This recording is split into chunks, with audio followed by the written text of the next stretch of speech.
Well, what is that? What's going on here?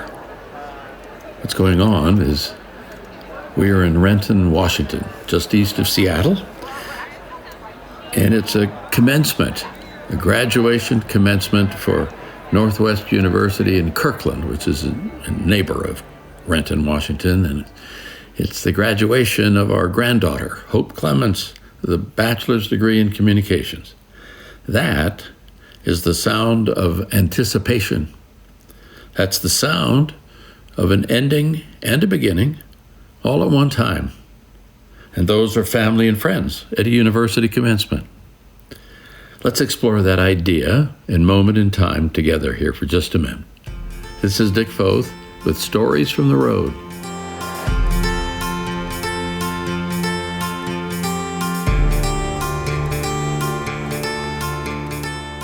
Do we call that event a graduation or a commencement?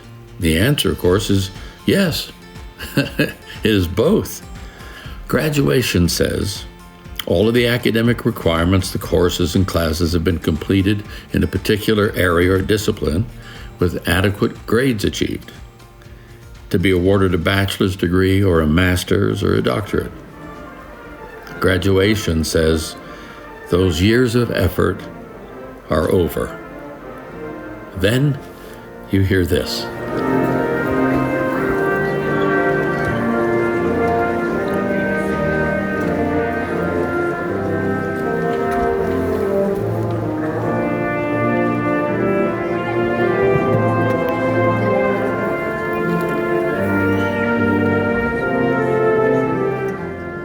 It was originally used for the coronation of King Edward VII of England.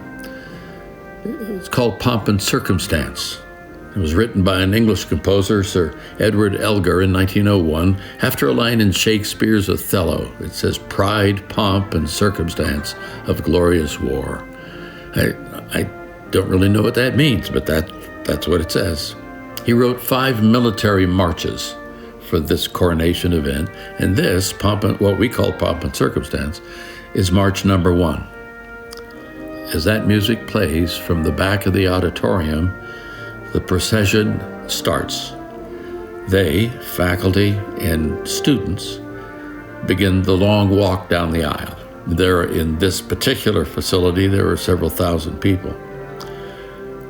And they're walking not just down the aisle, but from one stage of life to another. Professors followed by students. And the dress of the day is archaic, really. It's robes and what we call mortarboards, that flat piece with a little cap under it and a tassel on the side. And there are cords around the necks of some draping down for honors, cum laude, magna cum laude, summa cum laude, with honor, with highest honors. And then for those who are getting master's degrees or doctorates, what they call hoods, which is the thing that drapes down your back, and it has the colors of the university and the colors representing the discipline where the achievement has taken place.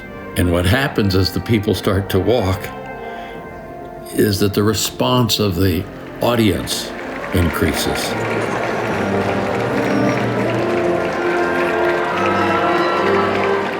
There are cheers and there are claps and there are shouts of joy and relief and anything positive is happening in this moment in time. Because you see, graduation is an achievement, an ending. It's both of those, an achievement and an ending. Commencement is the beginning. Commencement says, let's get on with the rest of our lives. For some, it's more training. For some, it's the marketplace. But that's the way life is, isn't it? It's a progression in time. Days, weeks, months, years, decades, and in experiences, events, challenges, celebrations, people. My question today is our time and experience progression repetitive or building? And by that I mean sometimes we hear the old saw, that person didn't have 20 years experience, they had 1 year's experience 20 times. So the question is, are my time and experience, my progressions in my life, repetitive or building? I mean, for example, external life. sports, skills, crafts, intellectual pursuits, relationships. That's one arena of my life, the external part that people see and can quantify. But then there's the inner life, isn't there? The spirit, the emotion, the will. And that's where I want to land today. How's my inner life growing? How's that progression coming? Is it building one layer on another? See, the core, this is what I believe, the core of my inner life is who or what do I believe in or trust? That singular fact, where I put my trust, that's my foundational point. That singular fact determines the course of my life. What is my true north in terms of how I see life, how I see people, how I make decisions? Core questions like, if there's a God, what is that God like, right?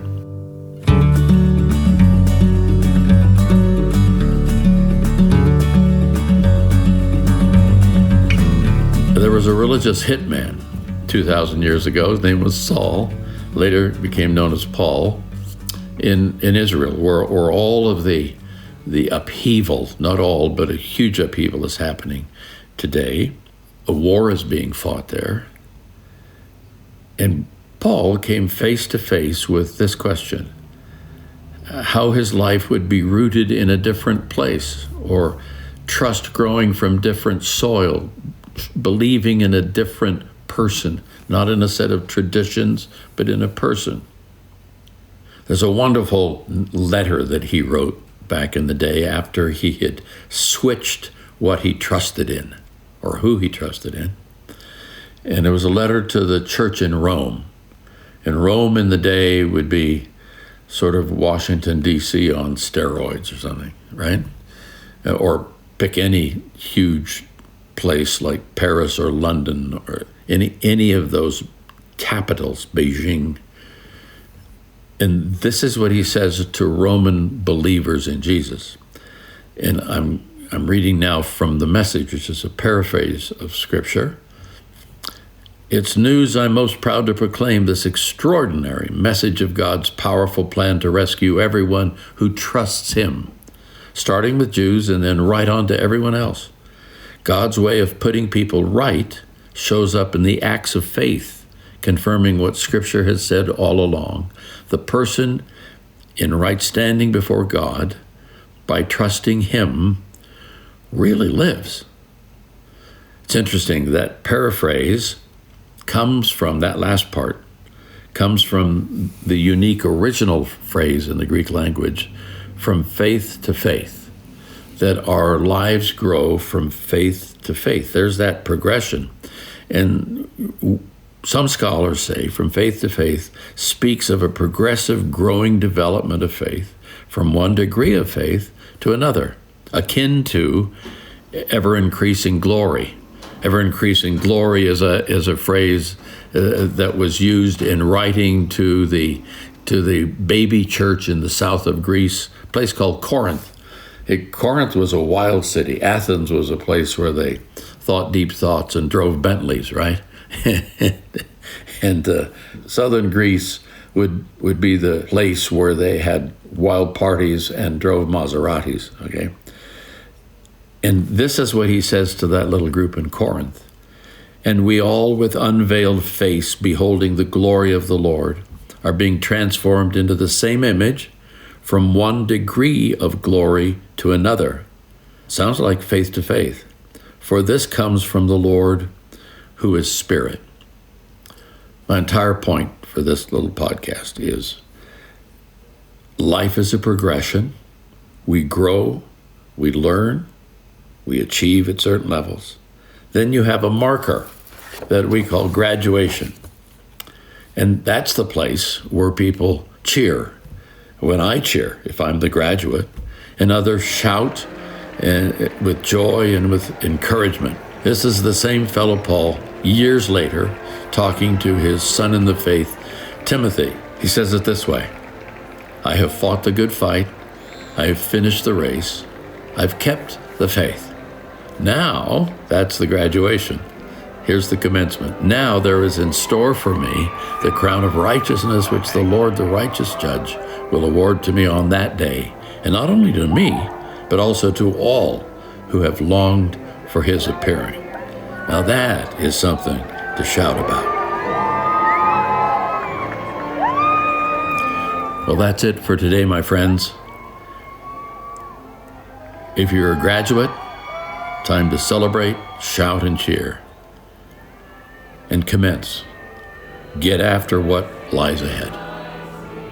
That's all for now. Dick Foth, signing off from Stories from the Road. Thank you so much for listening. I'll catch you a bit later.